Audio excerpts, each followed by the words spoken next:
Daga ƙarshe dai wanda ya raba kafa a kabari yayi zage-zage zai girbi abin da ya shuka. Ku biyo mu a cikin wannan bidiyon don jin me zai girba. Idan wannan ne zuwan ka karo na farko zuwa wannan channel, to kar ka manta da danna subscribe da kuma alamar ƙararrawa domin samun sabbin labarai da suka shafi ƙasar Hausa, masana'antar shirya fina-finan Hausa na Kannywood da ma al'amura da suka shafi duniya baki ɗaya.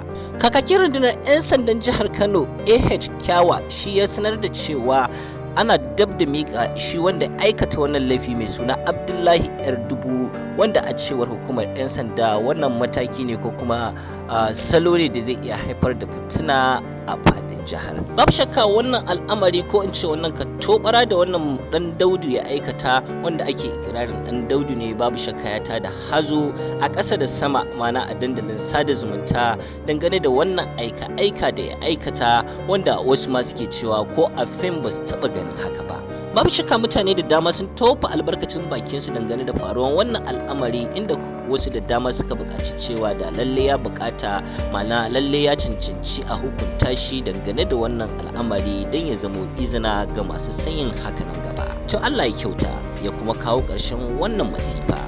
Hausawa na cewa kowa ya kwana lafiya shi ya so.